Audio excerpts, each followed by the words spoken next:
All right. Welcome, everyone, to the State of the North American Ecosystem. My name is Trisha Nike, and I'm here from Startup Genome, moderating an all-star panel.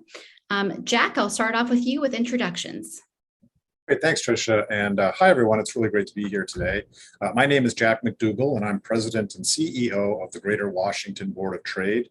We're an association representing industry, government agencies, academia, and nonprofits. So we really do have a holistic perspective on how we're building out our ecosystems here in the Greater Washington region. So looking forward to the discussion today.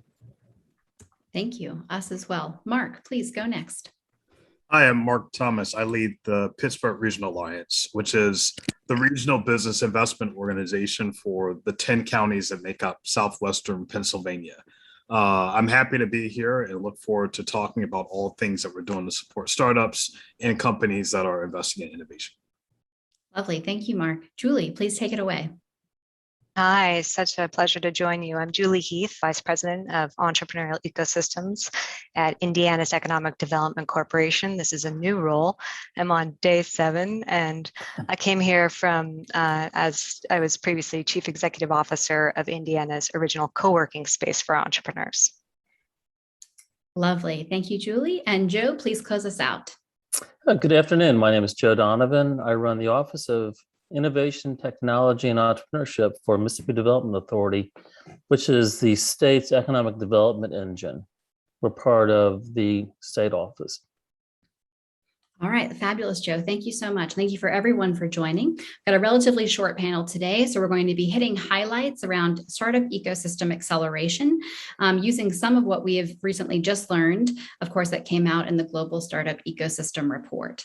So I'd love to start us off, and maybe, Jack, I'll turn this one initially to you. I'd love to hear about 1 or 2 exciting things that have happened in your ecosystem recently that you'd like to celebrate. So I was thinking about that question a little bit. So I'm going to take a little bit of a different tact on it. And, our region's kind of interesting. I mean, every region has its own interesting, challenges and opportunities. Ours is, it's the metropolitan statistical area for Greater Washington. So we have about 6 million people, about 500 billion a year in economic output. We have the federal government, we have 2 state governments, we have a city government, and then we have 37 different jurisdictions within those jurisdictions. And so trying to do anything across our region is challenging, if I could say. So one of the things that, we've really been focused on too is, are some of the more fundamental building blocks. So just how do you even get more and more folks to participate in entrepreneurial activities? How do you get people around? So one of the things that our region was very disadvantaged was around transit. So we have the 2nd largest public transit system in the United States, yet it had no dedicated funding. So we were unable to make really capital improvements. We were capped at 3% spending growth year over year. And so that didn't allow us to make significant improvements and upgrades. And so our system wasn't providing or meeting the needs of people across our region. And then the other thing about our transit system is that it was designed to service the federal government way back in the 1960s. So to take everybody from all the bedroom communities surrounding downtown DC and at peak rush hour in and out, bringing people. But the economy in the world doesn't work like that anymore. And particularly the entrepreneurial world doesn't work like that anymore. So people need to be able to get around easily day and night, 7 days a week. And so we set about, and I think one of the greatest accomplishments that we've had here is that we actually did finally get dedicated funding. And we did dedicated funding, $5 billion over a 10-year horizon, which now allows us to make really significant improvements in the level of service that we're providing across the region. And so that for us was a really major breakthrough. And that now opens the door to a whole host of other types of things that we can do regionally that will improve our ability to compete. And to give you one really significant outcome from that, that was one of the key factors. That, talent, and a couple of other things were the key factors ultimately in bringing Amazon to our region, which opens up a just huge potential around entrepreneurs and the startup ecosystem. Yes, that's fabulous. Thank you for sharing, Jack. Julie, same question for you. Within Indiana, what are 1 or 2 most exciting things that are going on in your startup ecosystem? I think I'll focus on the community building that's happened around Indiana. And community building is powerful because it really does three things. One, it allows us to double down on our regional strengths, such as low cost of living and an impulse toward neighborliness that's sometimes referred to as Hoosier hospitality. It also enables the conditions needed by all entrepreneurs and aspiring entrepreneurs. So if you're looking at taking 100 entrepreneurs and making sure you've created the conditions such that all of them have a chance to launch, community building does that, as opposed to picking winners, which often comes up in capital conversations. It also optimizes for two out of the three things that all entrepreneurs need. I think of it as time, talent, treasure. And what's great about community building is that it works really well for smaller cities and also younger ecosystems, because with time and with talent, you can actually work around a lack of capital, which is often a challenge for younger ecosystems. And we can dig into that a little bit more as we talk more about those building blocks. Lovely. Thank you, Julie. And then lastly, Mark, same question to you within Pittsburgh. Yeah, so we, back in 2018, had commissioned a study that really looked at Pittsburgh being an underdog with its own lack of really aggressive investment in innovation. And so as a result of that, there have been just a number of initiatives that really started to transform us into the ecosystem we should be. Obviously with COVID, that has forced all of us to really rethink a lot of things tied to inclusion and equity and other related issues. And so coming out of that, plus the research that was done as a precursor to our current activities, it gives us a game plan that we think will really start to make Pittsburgh a place that people will celebrate as a booming tech economy, one that is equitable, one that is accessible, one that has all of these things that are really positioning us to thrive as a place. And so it's kind of a good moment, I think, for all of our cities across the globe, because the rules in my mind have been reset. And so I think the places that have been dominant in the past, this is a moment for the newcomers to really shine. Yes, thank you, Mark. I appreciate that sentiment. I'm based in Atlanta, and we're seeing a huge influx of people moving here from New York and San Francisco, buying homes in cash, right? And starting businesses here, joining the startup community here. And so while there's brain drain in some places, we're really seeing that in a lot of other cities where there's a lot of reasons to move and a lot of attractive reasons to be here, that we're starting to have even more talent come in. I'd love to move now towards collaboration. And for Joe, Mississippi, this is particularly to you. So Mississippi just seems like they have done a fabulous job in terms of getting government entities, university entities, corporations with big R&D budgets, right, all kind of working together. And with Startup Genome working in Mississippi, it's been one of the more interesting ecosystems where we've seen just such a sense of collaboration. I'd love to start off with you hearing about really how is that collaboration fostered? Are there any particular tactics that are used to get all these different groups around kind of startups and innovation to be working together? Sure.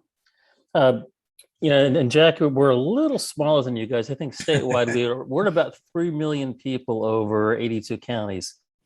So it gives us some different challenges. One of the things that we had is, one, for years we chased smokestacks. We're really good at chasing smokestacks. We'd go out, we'd hunt down a Nissan or Toyota, kill it, drag it back to Mississippi every 4 or 5 years. That really didn't move the needle here. So what we found was we have 4 research-intensive universities, 5 research centers, counting the medical center here in Jackson. We have a very large military research complex, both with NASA, the Naval Research Labs, and ERDIC in Vicksburg. There was some significant changes in leadership in all of these at about the same time I came on board about 3 years ago. So I spent the first 2 years just driving around and introducing myself. The state has taken an active role in deciding that, yes, we are a technology state. Yes, we are open for business. And so it's a matter of simply pulling the 4 research-intensive universities together along with the research-intensive military labs. They've got a new DoD mandate that if it doesn't go bang in the night, you should commercialize it. And so that's one of the things we pulled these people together. Startup Genome was an interesting find. Actually, startup Genome, one of my grad assistants from Saudi Arabia found you guys, which was, I thought, a miracle find. But it's been the ability to pull everyone together in the same room, searching for the same goal. We've included the nonprofit sector. They can do things that state government can't do. We have an aggressive nonprofit sector that is working for, they're worried about workforce diversity, workforce inclusion. That fits right into a knowledge-based economy.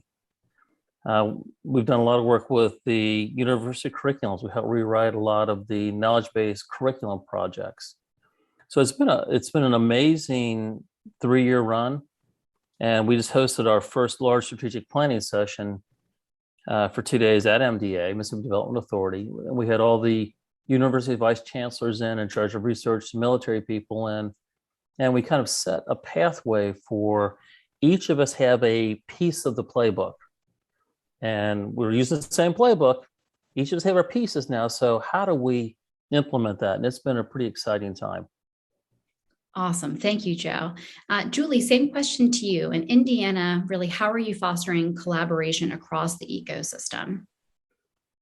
Yeah, I think driving around and introducing yourself certainly resonates, because often the talent part of this equates to know-how, and every zip code has unmet needs, and there are creative people in every zip code that have ideas for products and services to meet those needs, but often they don't know how to get started, or they've gotten started and they get stuck on something, because isn't that the challenge of entrepreneurship? If it hasn't been solved before, you don't have a blueprint. So figuring out what we call know-how through know-who is critical to reducing that friction to move forward from I have a hunch to I'm in ideation to I've got my prototype or MVP built to I've got my first paying customer, fantastic. And then on to those milestones, we look for like $5,000 a month of MRR or $1 million of annual reoccurring revenue.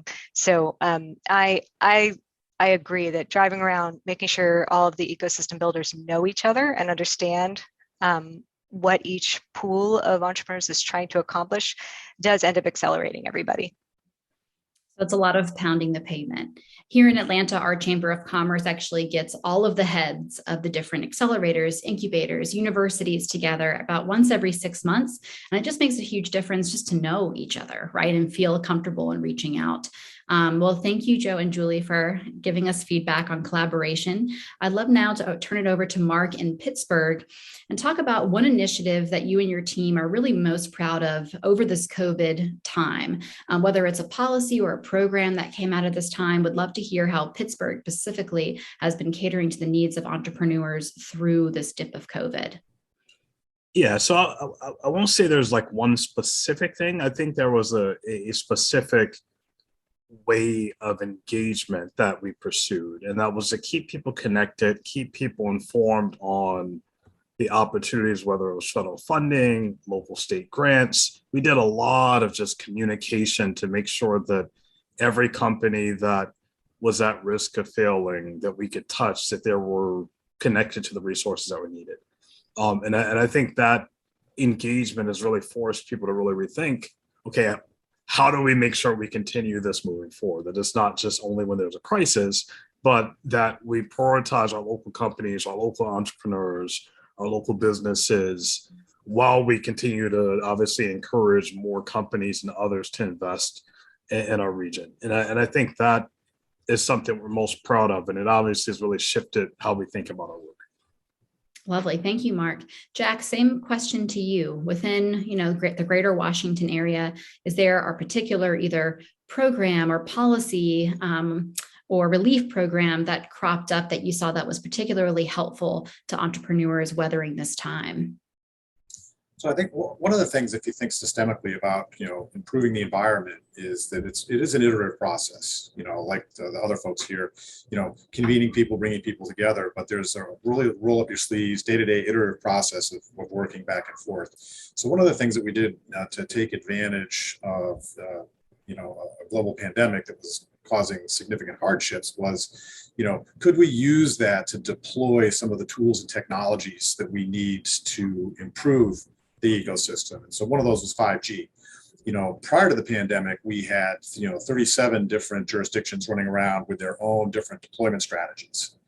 And that wasn't very effective at all. So we were able to use this opportunity to get people to come to the table and recognize that we needed to be a little bit more sort of orchestrated across the entire region in how we would deploy 5G. And then what is it that we're going to do with 5G once we have it in place? And so what that now has led us to is, and we're at the very early stages of this, but across our region, is to begin a process of regulatory harmonization. So particularly around business startups and particularly around technology companies and how we operate. An example of that would be around health tech and mental health issues that we've all been very concerned about.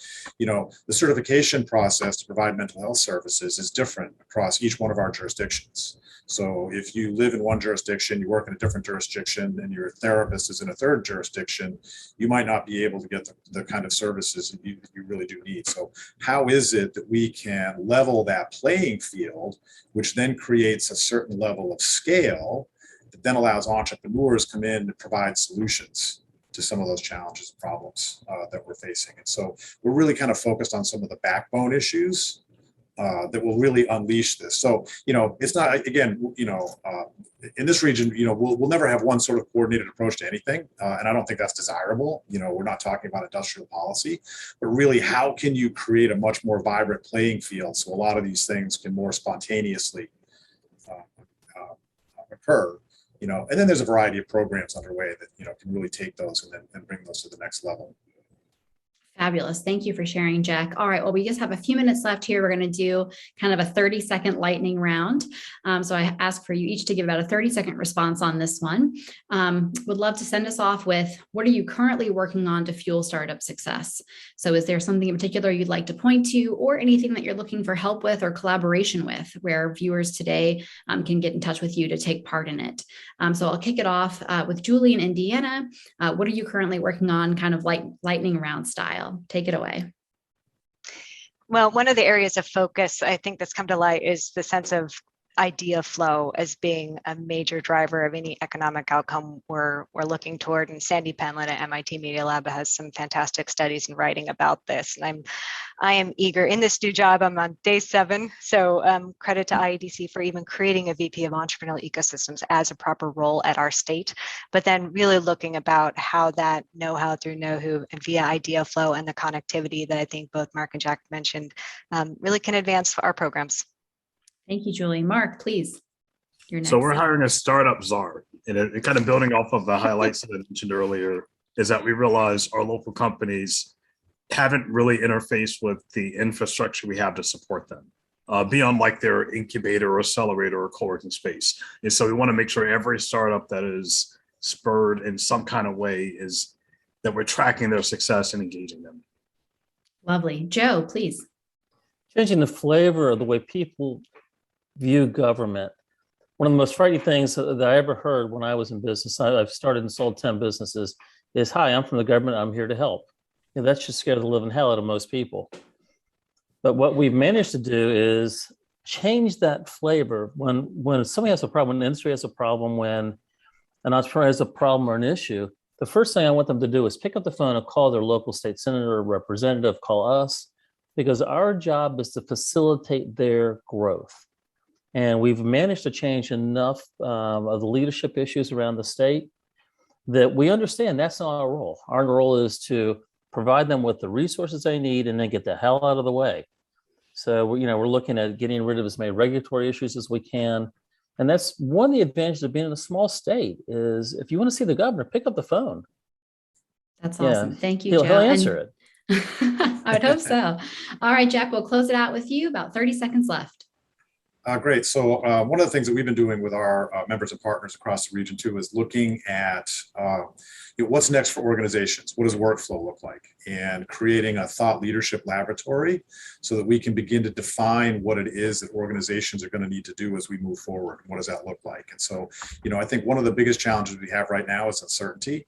And businesses and entrepreneurs don't necessarily like a lot of uncertainty. They want to know where the pathway is. It doesn't mean they're not experimenting doesn't mean they're not going to have failures. But we need to create a much more set platform so that people can operate, make the investments that they're looking to make. So we have a lot of work cut out for us. Don't we all? Well, thank you so much, Jack, Joe, Mark, and Julie. I so appreciate your time today. I know all of our viewers do as well. We will have information, more follow-up information that will go out to everyone who's attending. So if they'd like to get in touch and get involved in anything that we talked about today, they are able to. Thank you again for your time, everyone.